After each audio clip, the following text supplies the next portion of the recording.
Ouais, je voulais qu'on discute un peu dunk. Hein. Donc bientôt, il y a l'All-Star. Donc à Toronto, c'est quand, c'est quelle date Enfin, c'est en février quelque part. Ouais, mi-février. Non, je crois que c'est dans 2 semaines. Un week-end de février. Ouais, c'est dans 2 semaines. Et bien sûr, il y aura le dunk contest. Donc je voulais voir un peu quels sont vos candidats qui pourraient participer au dunk contest cette année. Ben, moi, je vais encore aller dans mes choix, sachant que c'est pas possible. Donc, je me suis dit, comme ça se passe à Toronto, pourquoi pas prendre de Toronto, on prend carrément Terrence Ross qui a déjà gagné. On reprend encore DeRozan qui a aussi donné de bons spectacles dans le passé. Et toujours de Toronto, on prend maintenant Wiggins qui est d'origine Toronto. Et pour quand même, on va pas négliger celui qui a gagné la fois passée et qui est aussi teammate à Wiggins. Et donc, pourquoi j'ai perdu son nom Zach LaVine. Oui, LaVine. On les met à 4, voilà. Ça, ce serait mon dunk contest de rêve. Pas mal, pas mal. Et pour toi, qui gagnerait si c'est... Ouch, ça c'est une question difficile. Je me dis, ce serait peut-être entre Wiggins et Zach LaVine. Comme ils sont teammates, ils vont être motivés de se donner à fond entre deux, oui. DeRozan et Terrence Ross sont teammates et à Toronto. Ah oui, c'est vrai aussi. Ouais, intéressant. Et David, c'est quoi tes choix? Bon, Zach LaVine, comme il a gagné l'année passée, donc il n'y a pas de... Terrence Ross pour représenter Toronto. Ben McLemore, qu'il a déjà fait, mais j'aimerais voir plus. C'est un bon choix, j'avais oublié. Pour finir, Will Barton. Ah oui, mais c'est vrai que Will Barton, ça ferait un bon. Et comment ça se passerait en fait? Zach LaVine va gagner, il n'y a même pas de... Il saute bien plus haut que tous. Ça. Ah, donc pour moi, 4 personnes, mais bon, il y a des choix, vous allez vous poser la question, mais c'est quoi ce dunk contest? Moi, j'ai mis mes dunkers, pas nécessairement mes dunkers préférés, mais il y a mes dunkers préférés et en même temps des gens qu'on voit pas souvent et que je trouve que qui peut-être pas méritent, mais qui pourront profiter de cette plateforme pour montrer ce qu'ils savent faire. Donc j'ai Derrick Williams qui pour moi il est dans presque tous les top 10, donc c'est lui, même si bon je trouve qu'il est un peu répétitif dans ces trucs, parce que pour moi voilà, j'ai une théorie. Les gens qui veulent participer au dunk contest, ils doivent faire des dunks spectaculaires en match, mais c'est-à-dire quand ils sont seuls ou en ce qu'on appelle un open court, ils doivent comment dire, placer leur CV. Leur CV, voilà. Ils doivent de quoi ils sont capables. Par exemple, tu es seul en contre-attaque, tu fais un moulin ou un 360 ou un double pump ou un dunk arrière. Et pour l'instant, dans la ligue, il n'y en a pas beaucoup qui ont pour cette saison, il n'y en a pas beaucoup qui ont prouvé. Mais bon, des gens qui ont fait des bons, ils ont fait ça, Derek Williams, donc je le nomine. Et il y a KJ McDaniels. Je crois qu'en pré-saison, il a fait un moulin. Moi, ça compte entre dans la conversation. Il y a Aaron Gordon, qui, si vous avez bien regardé vos top 10... oui, c'est jour-ci, il ose, oui. Ouais. Où il a attrapé la balle, double pump arrière en écartant les jambes façon Dominique Wilkins, en plein match et en plein trafic. Il y avait des gens dans la tête. Il l'a fait, boum. Moi, directement, ça rentre. Le dossier rentre. Et le dernier, bon, il a rien fait cette année, mais c'est juste par rapport à ce que je sais qu'il peut faire et par rapport à la saison passée. C'est James Johnson et qui est à Toronto. Donc lui, entrée Toronto. Ouais. Bon, je sais que on pense plus à Terrence Ross et DeRozan, mais eux, les deux, ils ont déjà gagné, donc je sais pas s'ils seraient motivés de le refaire. Et c'est vrai qu'il faut ramener le gagnant qui est LaVine, mais je pense qu'il est concentré à autre chose cette année. On le voit dans les matchs, il essaie plus de tirer à 3 points, tout ça. Je crois même que c'est un gars qui voudra même faire le concours à 3 points plutôt. Bon, pour lui, il est pas excited quand il dunk. Ça m'énerve en fait. Il a beaucoup de talent, il saute très haut, mais c'est comme s'il n'a pas envie, au fait. Il a un visage très, très, très pâle quand il donne. Comme Sud Miami. Non, Sud Miami, là. Ceux qui sautent tellement haut, là. Gerald Green. Gerald Green. Lui, on voit qu'il est... Bon, même si des fois, il n'a pas envie, mais tu sens qu'il y a plus d'excitement quand il dunk. Parce qu'il faut des joueurs qui ramènent aussi un petit excitement, qui savent un peu avec la foule. Bon, c'est vrai que dans mes candidats, il n'y a aucun qui sait faire ça. Mais bon, pas de Lavigne. Si, Derek Williams peut. Ouais, lui, c'est juste ses cheveux qui vont faire le taf. Hein. Ouais. Les cheveux vont bouger dans tous les sens et ça va faire bouger la foule. Et j'ai pas pris Wiggins parce que lui-même, il a déclaré qu'il n'avait pas envie de le faire. Donc, pas le forcer à le faire. Donc, voilà. Mais qui gagnerait dans mon choix? Je crois que c'est KJ McDaniel. Parce que j'ai vu des actions de lui au collège, tout ça. Je pense qu'il a plus d'idées. Lui, c'est 1 pied, 2 pieds. Donc, je pense qu'il a plus d'arsenal, comme on dit dans son cargois. Derek Williams l'a fait, j'étais pas satisfait. Non. C'est vrai qu'il l'a fait, on n'était pas... Ah, il l'a déjà fait, c'est vrai. Ouais, il a sauté une moto. C'est tout ce que... Mais bon, les gars qui ont déjà fait comme ça, ils peuvent peut-être revenir avec une autre stratégie. Donc, ça peut être intéressant. On l'a vu avec... Gerald Green, quand il l'a refait, il avait un peu une stratégie. Même s'il avait gagné. Il avait gagné, mais il a mieux fait la deuxième. Dwight Howard. Ouais, Dwight Howard. Je sais que J.R. Smith aussi, quand il avait refait, il avait plus d'idées. Donc voilà, quoi. Qui gagnerait, donc, KJ McDaniel pour moi. Espérons qu'on verra quelques de nos choix. Ouais. Bon, Zach LaVine sera là. Ouais, donc là, comme on parle du All-Star, on peut profiter pour parler de la liste des joueurs de Rising Star. Donc le Rising Star, c'est ce qui était avant le Rookie Game, qui est devenu après le Rookie Challenge. Et là, c'est Rising Star. En fait, ça dépend comment ils font. C'est les joueurs internationaux, c'est ça ouais. Donc les rookies et les joueurs qui ont 1 an dans la ligue, qui sont des US, contre les rookies et les joueurs qui ont 1 an dans la ligue internationaux. Donc Canada, Congo, Monténégro, Croatie, Suisse et les pays internationaux, quoi. Ok. Et ça donne quoi? On va commencer avec les internationaux parce que les noms vont me donner des mots de tête. Désolé pour les internationaux qui nous écoutent. Bojan Bogdanovic. Oh là là, ça va être long à lire tout ça. Ok. Clint Capella. Ouais, le gars des Rockets. Hein, ouais. Mario Hezonja. Wow. Nikola Jokic. Wow. Nikola Mirotic. Ok. À confondre. Le barbu des Bulls, là, c'est Moïse. Ah oui. Raoul Neto. Ça, c'est dédicace à Kristaps Porzingis. Dwight Powell. Andrew Wiggins. Et notre frère Emmanuel Mudiay. Yeah. Ok. Pour la team US, Jordan Clarkson.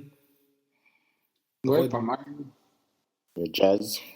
Zach LaVine. Timberwolves. Nerlens Noel. Pas mal.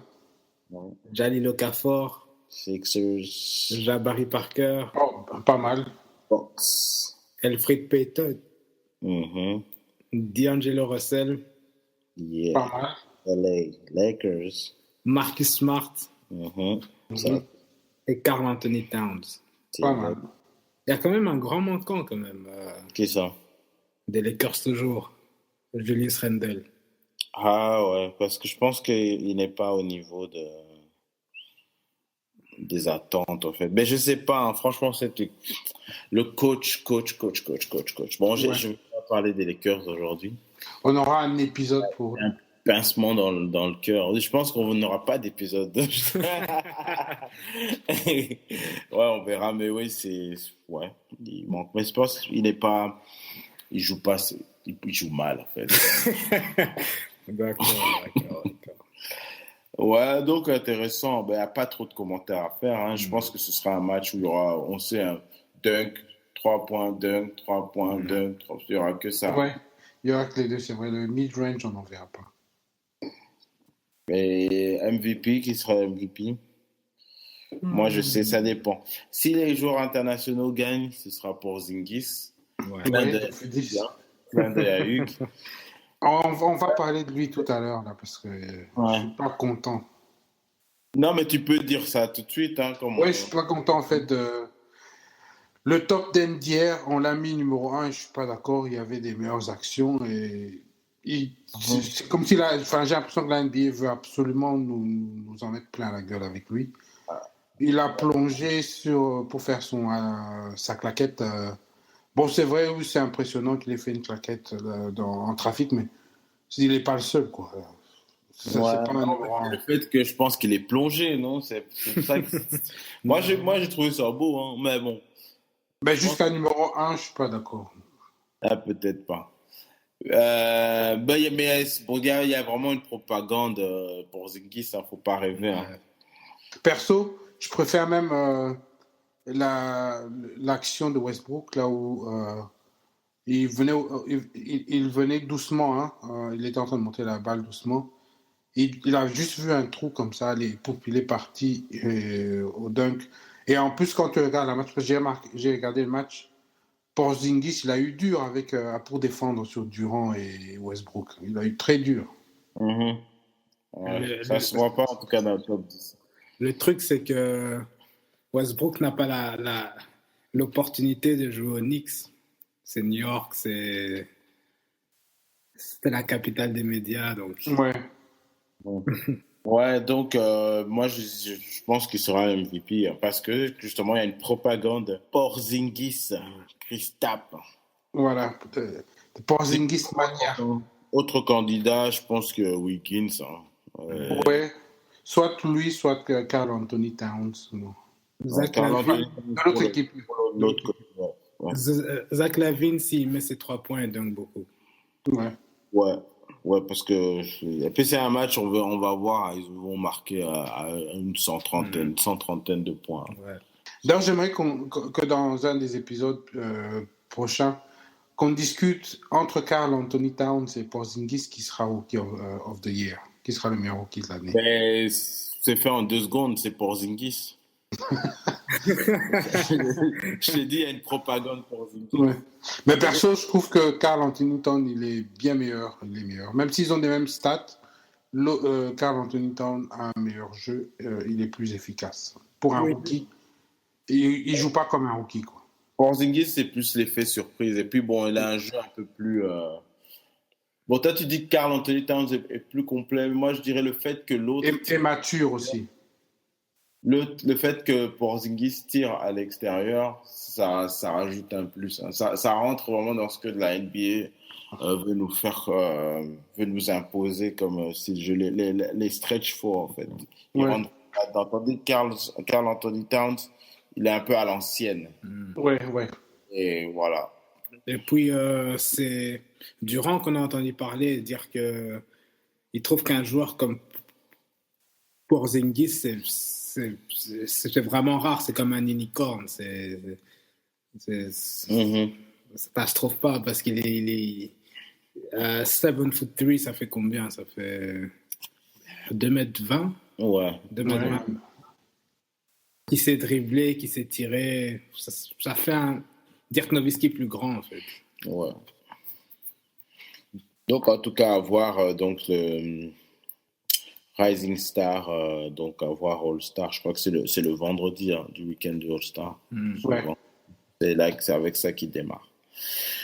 Autre sujet qu'on voulait aborder. En fait, oui, il y a eu le transfert de Josh Smith, donc de retour aux Rockets. Vous pensez quoi de ça? Ben, c'est assez marrant parce que dans l'épisode passé, David mentionnait que Il a trouvé bizarre que Josh Smith ne jouait pas du tout. C'était un didn't play by coach decision. Et je regarde le lendemain, Bob, je le vois en tenue. J'avais même pas vu la nouvelle, en fait, qu'il était, on l'a transféré. J'ai juste vu le lendemain, je le vois dans une tenue Rocket. J'avais l'impression, mais ce match, il est récent ou bien c'est un ancien match? Ouais, c'est bizarre, surtout qu'il rentre au Rocket. Enfin, la question qu'on se pose, c'est pourquoi, en fait, les Rockets s'étaient débarrassés de lui. Ouais, pourquoi? C'est bizarre. Je trouvais qu'avec lui, c'était une équipe qui lui allait bien, même si, bon, il fait toujours son Josh Smith en tirant beaucoup. Je trouve que ça allait mieux avec le système des Rockets. Ouais. Clippers, moins parce que, bon, déjà, ils avaient beaucoup de joueurs dans ces positions, en position d'ailier, même si ils jouaient ailier fort. Mais le fait qu'il y ait beaucoup de joueurs dans cette position, donc c'est difficile de savoir les utiliser tous dans leur force, surtout qu'on ne connaît pas vraiment la force de Josh Smith quand il est au Clippers, bien sûr. Et je trouve que le match que j'ai vu, ses coéquipiers, Ariza, l'autre là, comment il s'appelle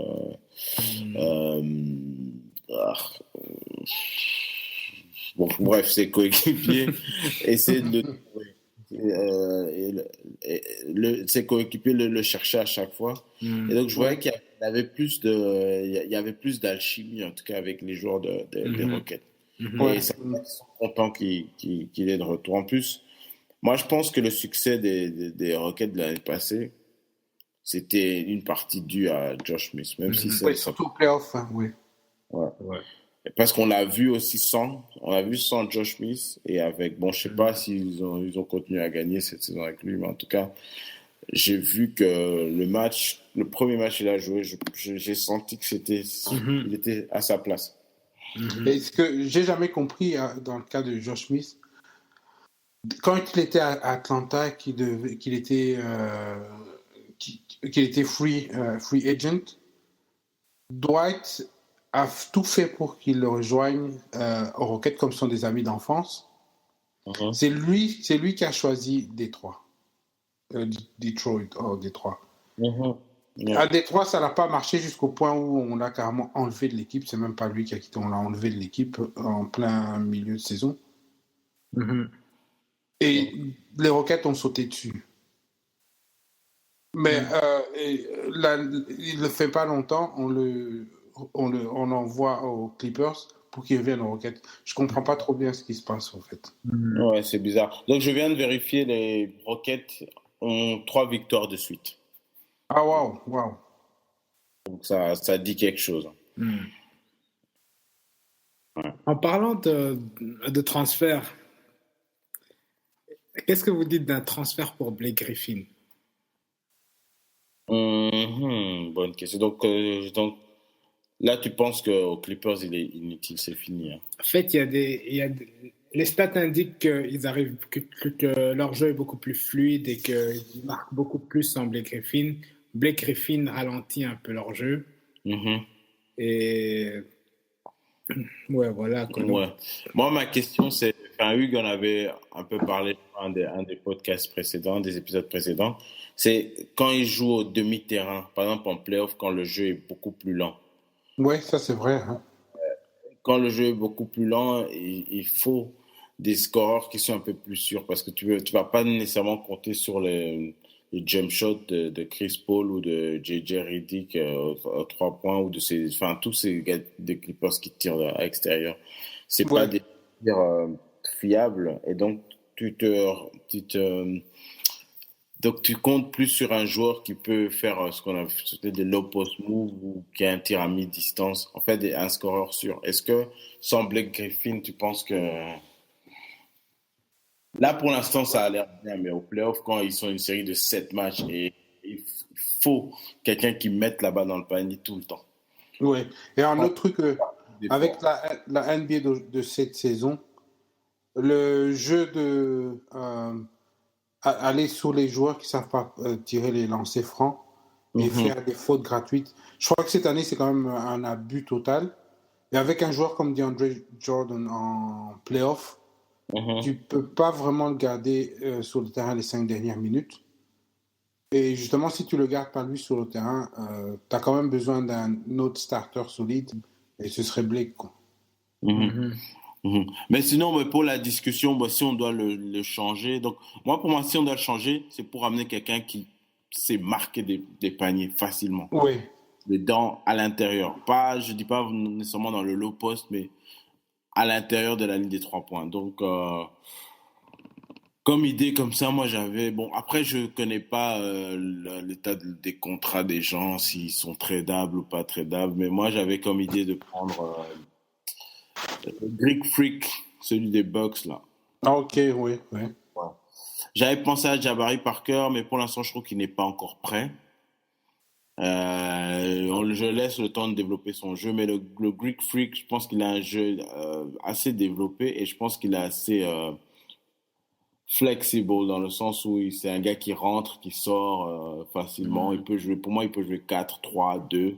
Mais je trouve un joueur comme ça, juste à cause de sa taille, son athlétisme, c'est que de ses atouts athlétiques, il peut rentrer facilement dans le plan d'attaque des Clippers. Mais après, je sais pas si c'est vraiment une bonne idée, mais c'est le nom qui me vient en tête en tout cas. Moi, même si je sais qu'Indiana le fera jamais, mais Paul George. Ah, Indiana le fera jamais.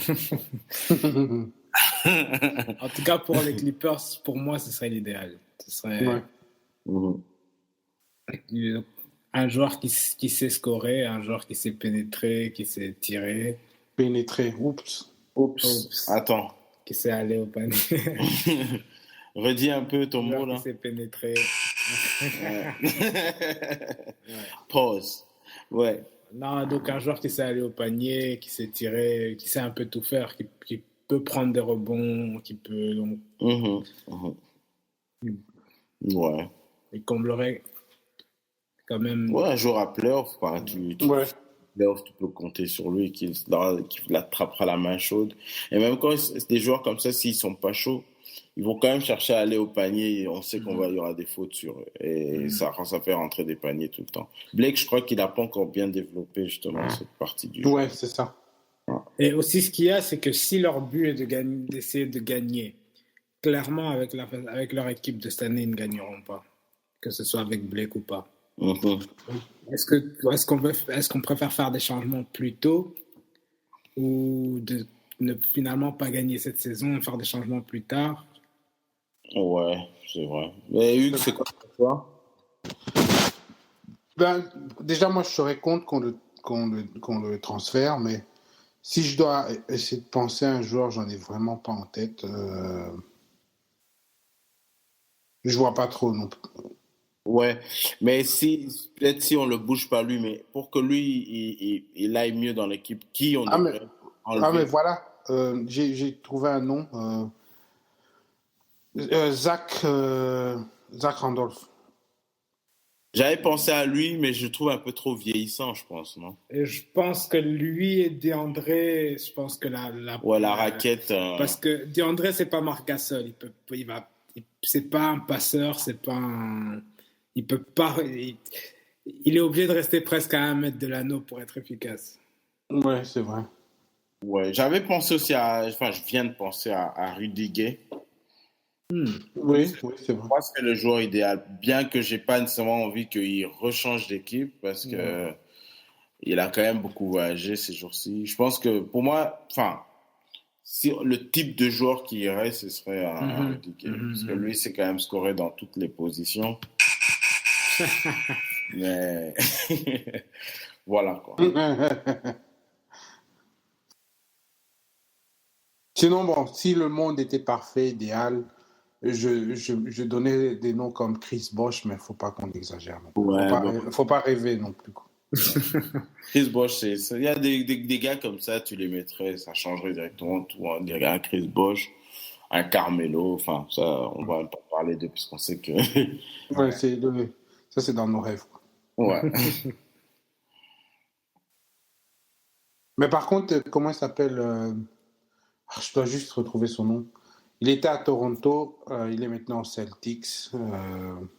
Amir Johnson. Oui, Amir Johnson, voilà. Ce sera aussi une de mes suggestions. Il faudrait envoyer plusieurs joueurs contre lui pour que les Clippers acceptent un tel trade. Ouais. Ah ouais, plusieurs joueurs. Amir Johnson, Blake Griffin. Ah oui, tu veux dire dans l'autre sens. Ouais. Je disais non, je me disais peut-être on parle pas de la même personne. Ouais, mais oui, les Clippers, en fait, le truc, c'est que là, bizarrement, ils sont beaucoup mieux sans lui, donc on peut pas s'empêcher de se poser des questions, quoi. Mais quand moi, je pense playoff, je me dis, bon, c'est un gars qui aura sa valeur en playoff. Donc, peut-être qu'il ferait mieux juste de reposer son doigt, son index cassé, bien juste. Et de laisser son traîneur tranquille un peu. Ils sont apparemment des très grands amis. Ouais, même avec DeAndre, je crois que c'est le trio, en fait. On les compare même à la série Entourage. Ah oui. Ouais. Ils ont ce style de camaraderie. Ouais. Et le trainer, c'est celui sans argent. Ben voilà. C'est peut-être pour ça qu'il a ramassé des coups. C'est le squatter.